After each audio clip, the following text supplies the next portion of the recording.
자, 우리가 요한복음을 계속 보고 있는데요. 오늘 드디어 6장에서 가장 어렵게 우리가 생각할 수 있는 부분들이 들어왔어요. 6장이 굉장히 깁니다. 그래서 상당히 저도 묵상하다가 오면서 이게 쉽지만은 않은 말씀이구나라는 생각들을 많이 해봤어요. 자, 우리가 먼저 지난주 말씀을 기억해 보자면, 지난주는 이제 예수님께서 물 위로 걸어오셔서 제자들을 안심시키시고 바다 건너편으로 건너간 사건을 보았습니다. 기적을 보았어요. 근데 그 이후에 있었던 사건이에요. 요즘 대한민국은 먹는 열풍이 막 휘몰아치는 것 같아요. 그 저녁 시간대에 되는 아침부터 TV를 보면 뭐 맛집 순서를 그렇게 많이 하더라고요. 어디 맛집에 가서 취재하고 뭐 문어 나오고 그런 굉장히 없던 시국도 막 땡기지 않습니까? 먹는 얘기를 그렇게 많이 해요. 그리고 요즘 어플 같은 거, 스마트폰에 뭐 맛집 어플들이 굉장히 많아서 그냥 뭐 먹으러 갈 때 우리 옛날 같으면 그냥 아무데나 막 들어갔잖아요. 메뉴만 정하고 갔잖아요. 근데 요즘은 뭐 다 봐서 맛있는 집을 찾아가요. 거기가 뭐 강원도고 뭐 경상도고 상관없어요. 마음껏 찾아가서 맛있게 먹고 오는 것 같아요. 사실 먹어보면 별거 아닌데, 먹어보면 다 똑같은 건데, 배불러서 한계가 있는데 그렇게 먹는 것 같아요. 마트를 갔더라고요. 달걀 같은 것도 참 묘한 게 있어요. 청국장을 먹인 달걀이 있더라고요. 그냥 달걀이면 저는 그런 생각을 해봤어요. 그냥 달걀 먹고 청국장 내가 먹으면 더 좋지 않을까 이런 생각도 해봤는데, 청국장은 먹인 달걀을 가지고 더 비싸게 받아먹고 녹차를 먹여 키운 삼겹살 뭐 이런 거, 웰빙에도 관심이 많은 것 같아요. 그래서 요즘 뭐 프랜차이즈 보면은 뭐 몸에 좋은 음식들 같은 거 막 열풍을 불면서 막 사람들이 매력 터지고 번호표 들고 먹고 이런 것 같아요. 사람들이 가만 고민해봤어요. 살기 위해 먹는지 먹기 위해 사는지. 분명히 성경을 말씀을 보면 먹기 위해 사는 건 아닌 것 같은데, 살기 위해 먹는 것 같은데, 살기 위해 먹는다는 건 무슨 말이냐면 사명을 위해 살아가다가 먹는 거고요. 먹기 위해 사는 건 내 비전과 목적이 먹는 데 있는 거거든요. 먹고 사는데. 그래서 좀 달라지는 것 같다, 잘못돼 가고 있는 것 같다는 생각을 좀 해봤어요. 그래도 몸에 제일 좋은 것은 뭐 웰빙 그런 게 아니라 우리 어머님이 해주시는 음식 먹는 게 제일 좋은 것 같고, 내 아내가 해주는 음식 먹는 게 제일 좋은 것 같아요. 식단보다는. 몸에 굳이 안 좋은 걸 찾자면 간식 같은 것 같아요. 냉장고 열면 뭐 소세지라든지 뭐 사탕이라든지 이런 게 몸에 안 좋은 거죠. 기호식품은 진짜 안 좋은 거예요, 여러분. 맛있지만, 향은 있지만 그게 많이 먹게 되면 중독이 되거든요. 그게 좋지가 않아요. 제가 왜 아침부터 먹는 얘기를 하느냐, 제가 먹는 얘기하니까 잘 어울리죠. 먹는 얘기하는 이유는 오늘 성경 말씀을 제가 아무리 봐도 처음부터 끝까지 먹는 얘기뿐이 없어요. 그래서 이걸 어떻게 말씀을 증거해야 되나 고민하다가 먹는 얘기를 한번 풀어봤어요. 자, 이게 어떤 일이냐면 제가 말씀을 먼저 풀어드릴게요. 먼저 처음부터 우리가 성경을 한번 봐야 되는데요. 본문 22절부터 27절 말씀을 한번 보십시오. 먼저 22절을 보면 한번 읽었기 때문에 제가 그냥 넘어갈게요. 이튿날 이렇게 나오거든요. 22절 말씀 보면 이튿날 바다 건너편에 있는 예수님을 찾으러 가는 거예요, 이 사람들이. 이튿날이 언제냐? 요 전 사건이 뭐였어요? 6장 1절에 오병이어의 사건이 있었단 말이에요. 오병이어의 사건이 있었고 그 밤에 어떤 사건이 있었냐면 예수님과 제자들이 바다 건너편으로 가다가 풍랑을 만나서 예수님이 그들을 건져내는 장면이 하룻밤에 다 있었던 사건이에요. 그리고 그 이튿날이라는 것은 오병이어의 사건이 있었고 그 이튿날을 말하는 거예요. 그 이튿날 일반 그 오병이어를 경험했던 사람들이 잠을 깨서 보니까 어떤 일이 벌어지냐면 예수님이 안 보여요. 그리고 제자들도 안 보여요. 어디 갔을까 고민하는 거예요. 그런데 누군가가 얘기하는 거예요. 제자들이 어젯밤에 바다 건너편으로 건너가더라. 누가 본 얘기를 했어요. 그래서 사람들이 그러면 예수님도 건너가셨나? 하고 봤는데 이튿날 보니까 배가 한쪽밖에 없는 거예요. 22절 말씀 보니까. 아, 그렇구나. 건너가셨구나. 자, 이 사람들은 예수님이 물 위로 건너간 걸 못 봤어요. 그러니까 당연히 제자들과 함께 간 걸로 생각한 거예요. 자, 23절을 보십시오. 23절을 보면 어떤 또 일이 벌어지냐면 디베라에서 배들이 주께서 축사하시는 여럿이 떡 먹던 곳에 가까이 왔더라. 디베라에서 배 한 척이 또 오는 거예요. 디베라에서 사람들이 또 예수님 만나러 온 거예요.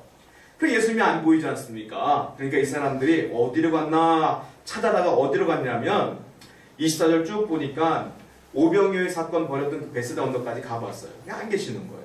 그래서 건너가셨구나. 제자들이 건너갔으니까 우리가 못 봤지만 건너갔구나 라는 생각을 가지고 디베레에 온 사람들의 배를 빌려 타서 같이 바다 건너편으로 가는 겁니다. 갈릴리로 건너서 드디어 예수님 만났어요. 25절 보십시오. 같이 읽겠습니다.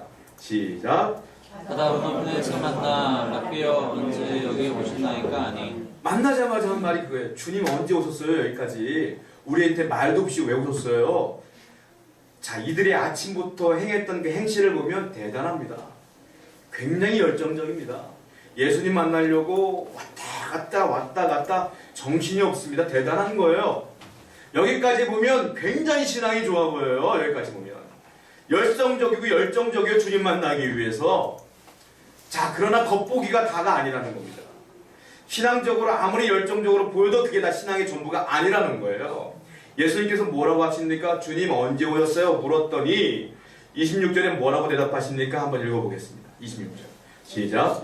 예수께서 대답하여 이르시되 내가 진실로 너희에게 이르노니 너희가 나를 찾는 것은 표적을 본 까닭이 아니요 떡을 먹고 배부른 까닭이라. 예수님께서 그들에게 일침을 놓습니다. 너희들이 나를 그렇게 아침부터 찾았느냐? 근데 그 전날에 어떤 일이 벌어졌어요? 오병이어 사건이 벌어지자마자 제가 말씀드렸잖아요. 그들이 예수를 왕으로 삼을 것을 아시고 홀로 산으로 기도하러 도망가셨잖아요. 예수님께서. 그리고 드디어 그 다음에 처음 만난 거예요. 자, 예수님께서 말씀하시는 거예요. 내가 너희들에게 표적을 보여줬는데 그 표적을 보고 나를 찾아오는 것이 아니고 뭐 때문에 온 거예요? 내가 너희들에게 오병이어의 떡을 주었던 것처럼 떡 먹으려고 찾아왔구나. 다시 이 말이에요. 무슨 말입니까? 예수님께서는 우리에게 표적을 보여줬다는 거예요. 그들에게. 그 표적이 뭡니까? 오병이어의 사건이 뭡니까? 이것은 아무나 할 수 있는 사건이 아니잖아요. 그 표적을 보고 그들은 깨달았어야 되는 거예요. 야, 그분이야말로 하나님의 아들이구나. 그분이야말로 메시아이구나 라고 깨달아야 되는데 이때는 어려운 시기다 보니까 먹는 것도 부실하다 보니까 먹는 것 주는 거면 혈안이 되어 있는 거예요. 배고픔을 먹게 해주는 마음에 그들은 주님을 찾아 헤맸던 거예요. 주님께서 그들에게 일침을 놓는 겁니다. 나는 너에게 떡 주는 사람이 아니야. 너희들의 영혼을 구원해 주러 온 사람이지 라고 말하는 거예요. 핀트가 잘못 맞고 있어요. 31절을 보실까요? 31절. 그들이 그렇게 예수를 찾아와서 계속적으로 주구장창하는 말이 이 말이에요. 31절을 읽겠습니다. 시작. 기록된 바 하늘에서 그들에게 떡을 주어 먹게 하였다는 것 같이 우리 조상들은 광야에서 만나를 먹었나이다. 주님, 그게 뭐 잘못됐어요? 이 말이에요. 한마디로. 떡 달라는 것이 뭐 잘못됐어요? 우리 조상들은 광야에서 만나 계속 하나님이 주는 만나 먹고 살았는데 우리가 달라는데 뭐가 잘못됐어요? 따지는 거예요. 이게. 계속 먹는 얘기만 계속하고 있는 거예요. 예수님께서 얼마나 답답했겠어요, 여러분. 얼마나 속상했겠어요. 산 넘고 물 건너 그렇게 찾아와서 예수님께 떡 달라고 하는 거예요, 계속. 여러분, 이게요, 오늘날 성도들도 이런 분들이 굉장히 많습니다. 오늘날 교회의 개념으로 끌어오면 이걸 뭐라고 하는지 아세요? 기복주의 신앙이라고 하는 거예요, 이걸 가지고. 내게 먹을 걸 줘야, 내게 복을 줘야 하나님 행복하게 믿는 거예요. 내가 육체대로 잘 되지 않으면 불안하고 하나님이 안 계신 것 같고 굉장히 내가 하나님과 멀어진 것 같고 착각을 하여 나가는 거예요. 기복주의 신앙이요, 썩는 양식과 똑같은 거예요. 우리를 아까 제가 말씀드렸던 것처럼 우리의 건강을 해치는 것, 간식 같은 게 뭐냐? 기복주의예요. 기복주의. 기호식품 같은 게 뭐냐? 기복주의예요.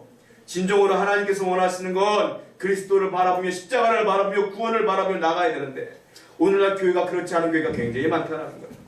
제가 예전에 부목사로 사역을 할 때 점심때가 되면 식사하러 나가지 않습니까? 목사님들하고 같이 식사로 왔다 갔다 하다가 어느 식당에 들린 적이 있어요. 식당에 들었는데 그분이 굉장히 반갑게 맞이하더라고요. 저는 그걸 처음 봤거든요. 왜 이렇게 반가워하시나 했더니 지나가는 걸 많이 봤대요. 그래서 목사님이시죠? 그러는 거예요. 어떻게 하셨나요? 아예 목사님들 우르르 다니는 거 많이 봤다고. 그래서 드디어 오늘 우리 식당에 오셨군요. 그래서 이제 주문을 받고 이제 저희가 이제 음식을 기다리고 있는데 저는 그냥 밥만 먹고 싶은데 자꾸 말을 걸어요. 오셔서 자꾸 말을 거시는 거예요. 뭐라고 하시냐면 아무개 알아요? 아무개 그러는 거예요. 아무개가 그 당시 그 교회 집사님이셨거든요. 알죠? 그 아무개 식당 하는 거 아시죠? 알죠? 근데 그 양반이 그 교회 어떻게 한 줄 아세요? 듣고 싶지 않은 얘기를 하시더라고요. 어떻게 오셨는데요? 물어봤죠. 물어봤더니 이러는 거예요. 식당을 하는데 처음에 오픈을 하면서 그랬대요. 야, 식당을 해서 어떻게 돈을 잘 벌까 고민하다가 누가 그랬다는 거예요. 큰 교회 가라, 큰 교회. 큰 교회 가면 교회가 회의도 많고 사람들도 막 소그룹 모임이 많아서 모임할 때마다 니네 식당 갈 거다. 그래가지고 이 양반이 아 그렇구나, 돈 벌려면 교회 가야 되는구나 해서 골라서 좋은 교회, 괜찮은 교회, 큰 교회 찾아서 들어서 등록을 해서 집사가 된 거예요. 아니나 달라요? 뭐 회의 때마다 그 식당 가서 밥 먹었거든. 맨날 속았지 뭐예요 그동안. 아 그런 의미로 오셨었구나, 그런 생각을 했었어요. 여러분, 교회는요 그렇게 가는 게 아니에요. 사실 주의 은혜를 바라보고 하는 거 아니겠어요? 내가 영원 구원 얻기 위해서 십자가를 밟으며 나가는 거 아니겠습니까? 근데 많은 사람들이 거기에 내가 먹고 사는데 혈안이 되어서 가는 경우가 많아요. 한국 교회에 정치인이 많은 교회가 있다고 합니다. 왜 정치인이 많을까요, 여러분? 거기 굵직굵직한 정치인 몇 명이 등록을 했겠죠. 그때 많은 사람들이 줄대교에서 등록해서 정치인들이 많아진 거 아닐까요? 어느 날 교회가 보니까 소그룹 모임, 하나님의 은혜를 누리는 교회가 아니라 사교 파티장이 된 것 같아요. 장터가 된 것 같아요. 교회는 사이즈가 중요한 게 아니라고 봐요. 사람이 많아서 좋은 게 아니라고 봐요. 성도가 많아서 좋은 게 아니라고 봐요. 그 교회에 십자가의 은혜가 있으면, 복음이 있으면, 말씀이 살아있으면 좋은 교회라고 생각되어져요. 사이즈랑 상관없이요. 근데 많은 교회들이 안타깝게도 기복주의 신앙으로 인해 줄대기 위하여, 돈 벌기 위하여, 사람 구하기 위해서 몰려서 부흥하는 교회들이 꽤 많은 것이 하나님 보시기 얼마나 안타까울까라는 생각을 종종 해봐요. 여러분, 우리 세우는 교회는 그렇지 않아야 될 줄로 믿습니다. 하나님의 은혜만이, 하나님의 성령만이 가득하여서 서로 사랑하고 위로하고 말씀 가운데 거하며 하나님의 구원을 이루는 교회가 되어야 될 줄로 믿습니다. 그것이 하나님의 교회가 되어야 된다는 거예요. 말씀을 한 군데 보겠습니다. 성경 말씀 잠언서입니다. 잠언서 5장 10절 말씀이에요. 잠언서 5장 10절 말씀이에요. 아마 위에 앞에 안 나올 겁니다. 오늘 좀 찾아보세요. 잠언서 5장 10절입니다.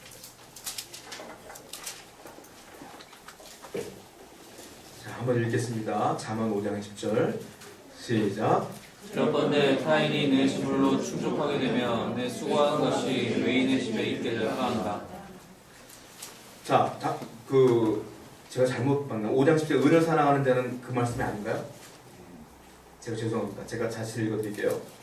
은을 사랑하는 자는 은으로 만족하지 못하고 풍요를 사랑하는 자는 소득으로 만족하지 아니하나니 이것도 헛되도다. 솔로몬이 한 말이 그거예요. 은을 사랑하는 자는 은으로 만족하지 못한다. 은을 사랑하는 자는, 풍요를 사랑하는 자도 소득으로 만족하지 못한다. 즉 육체를 채우는 일에는 만족함이 없다, 이 말이 사실. 성경을 또 한 군데 볼게요. 우리 베드로전서 1장 24절부터 25절입니다. 베드로전서 1장 24절부터 25절이에요.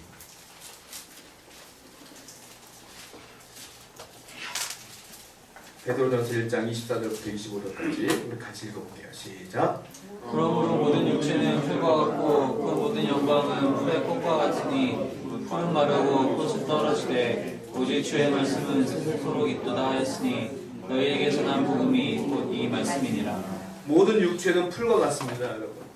그리고 모든 영광은 풀의 꽃과 같습니다. 결국은 시드는 거고, 결국은 사라지는 거고, 결국은 없어지는 거예요. 근데 많은 사람들은 육체의 이익을 위하여 그리스도를 믿는 경우가 굉장히 많아요. 지금은 이제 레전드라고 남아있는 박찬호 선수, 예전에 그 기사를 제가 본 기억이 있어서 제가 설명해 드릴게요. 예전에 박찬호 선수가 알다시피 한국 메이저리그 1호로서 많은 영향력을 끼쳤고, 지금도 많은 선수들이 박찬호 선수 뒤를 따라 메이저리그로 입성하고 있어요. 근데 박찬호 선수가 처음부터 성공한 것은 아니고 잠깐 메이저리그에서 하다가 마이너리그로 강등되어서 고생을 되게 많이 했던 것 같아요. 오랫동안. 근데 그분이 성공을 한 뒤에 인터뷰를 했어요. 신문 기사에 나온 걸 제가 기억하고 있는데요. 이런 기사를 제가 읽었던 기억이 있어요. 박찬호 선수가 그러더라고요. 자기가 마이너리그에서 그렇게 고생을 할 때는 그걸 깨달았대요. 성공만이 나의 행복이다. 성공을 해야지만 내가 행복할 수 있다. 이를 갈았다는 거예요. 정말 너무너무 고생이 많았대요. 인종차별도 없고 친구도 없고 먹는 것도 부실하고 정말 고생은 고생대로 하는데 희망은 없어 보이고 성공해야지 내가 행복해질 수 있다는 그런 개념을 꽉 차서 죽을 힘을 다해 연습했다고 그러더라고요. 성공하려고. 아침부터 밤까지 남들 잠잘 때 일찍 일어나서 연습하고 남들 잘 잘 때 안 자면서 연습하고 해서 그가 결국은 메이저에 성공을 하지 않습니까? 계속해서 나아갔어요. 돈도 벌고 명예도 벌고. 그러면서 그가 불안했다는 거예요. 성공하면 행복할 줄 알았는데 성공할수록 늘 불안했다는 거예요. 이상하게 불안했대요. 그리고 사람들은 자기 머리에 자꾸 왕관을 씌워준대요. 너가 최고다, 너가 대단하다, 대단하다, 대단하다.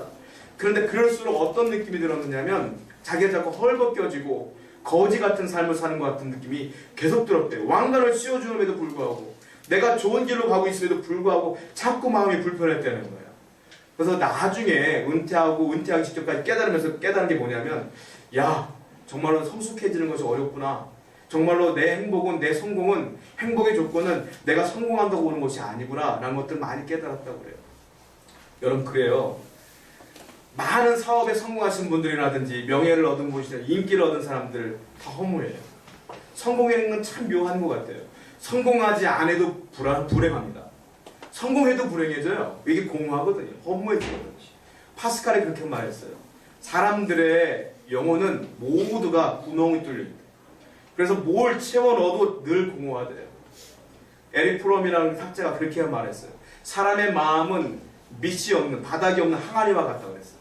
그러니까 뭘 채워 넣어도 채워지지가 않는데, 여러분 성경에도 그렇게 말했잖아요. 모든 육체는 풀과 같다. 그리고 모든 영광은 풀의 꽃과 같다. 풀은 마르지만 꽃은 떨어지지만 오직 주의 말씀은 세세토록 있도다. 할렐루야. 하나님 말씀만이 영원한 거예요. 그리스도의 은혜만이 영원한 것이 육체적인 것은 영원하지 않다. 그런데 여기서 지금 주님을 따라왔던 모든 무리들은 그 육체의 떡만을 위해 살아왔다는 거예요. 우리는 그러면 안 됩니다. 주의 표적을 따라 주님께서 주신 은혜를 따라 살아가야 될 줄로 믿습니다. 자, 두 번째 우리에게 주신 교훈 말씀이 있어요. 28절부터 35절까지의 말씀 가운데 우리에게 교훈하고 계십니다. 자, 먼저 27절 말씀을 먼저 한번 읽어봐야 될 것 같아요. 27절 말씀 한번 보십시오. 자, 읽겠습니다. 시작. 썩을 양식을 위하여 하지 말고 영생하도록 있는 양식을 위하여 하라. 이 양식은 인자가 너희에게 주리니 인자는 아버지 하나님께서 인치시느니라. 두 번째로 예수님께서 말씀하신 거예요. 대답하신 거예요. 야, 너희는 썩을 양식을 위해 일하지 말라. 이 썩을 양식은 뭡니까? 바로 육체의 떡을 말하는 거예요. 육체를 위해 사는 거예요. 그걸 일하지 말라. 그리고 영생하도록 있는 양식을 위하여 일하라. 대단한 말씀을 하신 겁니다, 사실은. 그리고 이 양식은 인자가 너에게 주리니 인자는 아버지 하나님께서 하신지라 인치신자니라. 이 얘기를 했는데, 그러면 우리 같은 사람은 이렇게 말해야 돼요. 도대체 영생하도록 얻는 그 양식은 뭡니까? 라고 질문해야지 정상인 거예요. 처음 말하는 거니까. 보통 양식은 육을 위한 양식이잖아요. 근데 이 얘기를 했으면 그렇게 물어봐야 되는데, 28절 말씀 보면 엉뚱한 질문을 또 해요. 28절 말씀 보십시오. 시작. 그들이 묻되 우리가 어떻게 하여야 하나님의 일을 하오리까? 뜬금없이 그러면 어떻게 해야지 하나님의 일을 할 수 있습니까? 이 얘기를 하는 거예요. 예수님 정말 답답한 거예요. 지금 일을 물어보는 게 아니고 예수님께서 지금 개념을 얘기했거든요. 썩을 양식을 일하지 말고 영을 위해 일하라 이렇게 말했거든요. 근데 이 사람들은 영생이라는 단어가 나오니까, 구원이라는 단어가 나오니까 반사적으로 튀어나온 게 뭐냐면, 그러려면 내가 이만큼은 일해야 돼. 이게 튀어나오는 거예요. 예수님이 얼마나 답답해요. 자, 여기 27절 말씀 보면요. 27절 말씀 보면은 그들이 말하는 일이라는 게 있어요. 예수님께서 야, 썩을 양식을 위해 일하지 말아라 그랬잖아요. 일이라는 단어가 나와요. 28절 말씀 보면 또 일이 나와요. 하나님의 일을 하오리까? 그들이 물었어요. 하나님의 일을. 29절 말씀 보세요. 예수님께서 대답하는 일이 또 나와요. 예수께서 대답하여 이르시되 하나님께서 보내신 일을 믿는 것이 하나님의 일이니라. 일이 또 나왔어요. 28절에 나와있는 일은 제가 원문을 살펴보니까 이게 복수형이에요. 복수형. 여러 가지 일들을 의미하는 거예요. 여러 가지 일들. 그런데 예수님께서 말씀하신 29절의 말씀에 나오는 하나님의 일은 단수형이에요. 단수형. 단 하나의 일이에요. 그들이 말한 건 내가 여러 가지 일을 해야 되지 않습니까? 물어본 거고, 예수님께서 말씀하신 건 아니야, 하나만 하면 돼. 그거예요. 하나만 하면 내가 뭡니까? 하나님을 믿는 것이 하나님의 일이니라. 네가 영생의 떡을 얻으려면 단 하나만 하면 되는데 그냥 하나님 믿어. 이거예요. 얼마나 쉽습니까? 근데 이 사람들은 뭔 큰일을 해야 되는지 알고 착각을 하고 있는 거예요. 여러분에게도 오해하는 분들이 있을 수 있어요. 내가 하나님을 믿으려면, 영생을 얻으려면 이것도 해야 되고 이것도 해야 되지 않을까? 전혀 그렇지 않습니다. 주님께서 원하시는 건, 여러분에게 원하시는 건 단 하나의 일, 하나님의 일, 하나님을 믿는 것임을 믿으시기 바랍니다. 이것이 가장 중요한 거라는 거예요. 그런데 이 30절 말씀 보면 이 사람들이 또 이상한 얘기를 해요. 30절 말씀 읽어볼게요. 시작. 그들이 묻되 그러면 우리가 보고 당신을 믿도록 행하시는 표적이 무엇이니까 하시는 일이 무엇이니까. 이게요 별거 아닌 말씀 같지만 예수님 입장에 볼 때 굉장히 기분 나쁜 얘기예요. 뭐라고 하는 거 아십니까? 아니 당신이 영생을 얻으라고 우리에게 일하라고 했는데 그렇다면 우리가 물어볼게요. 당신이 우리가 믿도록 행하시는 표적이 뭐예요? 당신이 하나님의 아들이라는 표적이 뭐냐는 말이에요. 이거예요 지금. 따지는 거예요 지금. 당신이 하시는 일이 뭐예요 이 말이에요. 아니 지금 어저께 바로 오병이어 사건을 본 사람들이 지금 그러는 거예요. 당신이 우리에게 무슨 표적을 보여줬어요? 라고 묻는 거예요. 그리고 31절 말씀 아까 읽어봤지만 또 한 번 읽어보십시오. 계속 또 따지는 겁니다. 읽어보겠습니다. 시작. 기록된 바 하늘에서 그들에게 떡을 주어 먹게 하였다는 것이 우리 조상들은 강했습니다. 당신하고 모세하고 비교해볼까요? 이 말에 한마디로 말해요. 모세는요 우리에게 기도해서 40년 내내 만나 먹인 사람이에요. 오병이어 사건 그것까지 꼭 만나 먹은 것과 비교가 됩니까? 당신이 모세보다 잘난 게 뭐가 있어요? 이 말이 지금 30절 31절 말씀이에요. 솔직히 말하면 얼마나 답답하겠어요. 이 한심하게 짝이 없는 사람들 보시고 예수님께서 32절에 대답을 해주세요. 한번 읽어보겠습니다. 시작. 예수께서 이르시되 내가 진실로 너희에게 이르노니 모세가 너에게 하늘로부터 떡을 준 것이 아니라 내 아버지께서 너희에게 하늘로부터 참떡을 주시나니. 예수님은 모세를 부인합니다. 모세가 준 게 아니란다 이 말이에요. 내 아버지가 준 건데 너희들 착각을 하고 있구나. 너희가 모세를 너무 숨기는구나. 여러분 사람 숨기는 거 아니에요. 아무리 목사님이 위대하다 할지라도 아무리 목사님이 영적으로 뛰어나다 할지라도 그 목사는 숨기는 거 아니에요. 하나님 숨기는 거. 다행히 저는 능력이 없는 목사라 다행이라고 생각해야지. 하나님 바라봐야 돼요. 하나님 할렐루야. 여러분 어떤 일이 있어도 사람 보는 거 아니에요. 하나님 보는 거예요. 예수님께서 모세 보지 말아라. 모세는 그냥 하나님께서 선택하신 종일 뿐이야 라고 말하는 거예요. 하나님이 역사하는 거다라는 거예요. 그러면 대답하시죠. 33절 34절 한번 읽어보십시오. 시작. 하나님의 떡은 하늘에서 내려 세상에 생명을 주는 것이니라. 그들이 이르되 주여 이 떡을 항상 우리에게 주시옵소서. 그리고 예수님께서 대답하십니다. 35절에 예수께서 이르시되 나는 생명의 떡이니 내게 오는 자는 결코 줄이지 아니할 터이요 나를 믿는 자는 영원히 목마르지 아니하리라. 35절 말씀 보면 나는 생명의 떡이라 이렇게 말했잖아요. 예수님께서 요한복음에 보면 7번 정도 나는 뭐뭐이다 라고 말하는 부분이 있어요. 나는 이런 사람이다. 첫 번째가 오늘 나오는 거예요. 나는 생명의 떡이라. 주님께서 말씀하십니다. 나는 생명의 떡이라. 이게 7번 나오는 첫 번째 얘기하는 거예요. 자, 그렇다면 이 생명의 떡을 먹으려면 어떻게 되느냐? 이게 궁금한 거예요.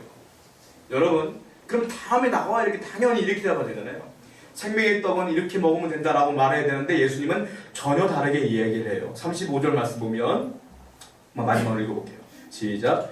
예수께서 이르시되 나는 생명의 떡이니 내게 오는 자는 결코 줄이지 아니할 터이요 나를 믿는 자는 영원히 목마르지 아니하리라. 내게 오는 자는 줄이지 아니할 것이요 나를 믿는 자는 영원히 목마르지 아니하리라. 단 하나, 나를 믿어라 그러면 배부를 것이다 이 말이에요. 솔직히 말하면 그 얘기를 하는 거예요. 여러분 믿는 게 뭐 그렇게 어렵습니까? 남들은 말해요 믿는 게 참 어렵다고. 여러분 제가 예를 들어볼게요. 깐난아기를 낳았어요. 깐난아기를 낳고 훈련을 시킵니다. 애기 말 못 알아먹는데 귀도 안 들릴 텐데 야 너는 지금부터 살려면 너의 엄마 젖을 빨아야 돼. 엄마 젖이 이렇게 생겼고 엄마가 너를 물리기 시작하면 군말 먹어야 돼. 안 그러면 너 건강해질 수 없어. 훈련시킵니까? 아닙니다. 그 아이 태어나자마자 눈 감고 엄마 젖 찾아요. 그리고 엄마 젖 무는 거예요. 이게 본능이 아닙니까 이게. 주님께서 믿는 것을 왜 먹는 것과 비교했을까요 여러분? 그만큼 쉬워서 그런 거예요. 깐난아이가 엄마 젖을 빠는 것처럼 쉬우니까요. 우리 속담에 이런 말이 있어요. 누워서 떡 먹게요. 그래도 꼭 분석을 해요. 누워서 떡 먹는 게 얼마나 어려운지 아냐. 누워서 떡 먹고 목 맥히고 잘못하면 죽을 수 있어 라고 또 분석하는 사람이 있어. 근데 그 속담의 뜻은 누워서 떡 먹기 쉽다는 소리잖아요. 먹는 거 쉬운 거예요. 배고프면 어떻게 해? 먹는 거 훈련받은 분들 계세요? 밥 먹는 거? 그냥 자연스럽게 먹는 거 아니에요. 예수님께서 믿는 게 쉽다는 얘기를 표현하기 위해서 먹는 것과 비교하시는 거예요. 너무 쉬운데 예수님 그렇게 너무 답답한 거야. 못 믿는 거예요. 왜? 내 자아가 너무 강하니까. 내가 이것도 해야 되는 거 아니야? 착각을 하니까. 그냥 주님 말씀 믿고 그냥 믿어버리면 되는데 그게 어려우니까 주님께서 이렇게 말하면서 답답해 하시는 거예요. 예전에 제가 태국으로 선교를 몇 번 갔다 왔어요. 갔다 오면서 선교사님과 제가 이제 안면이 트고 서로 교제를 하게 되고 한국에 오시면 전화도 가끔 하시고 그러더라고요. 그러다가 그분이 이제 오시면서 제가 선교를 몇 번 가면서 후원을 제가 뚫었어요. 그분에게. 그리고 교회에서 그분을 후원할 수 있도록 조치를 좀 취해드렸단 말이에요. 너무 고마우셨나 봐요.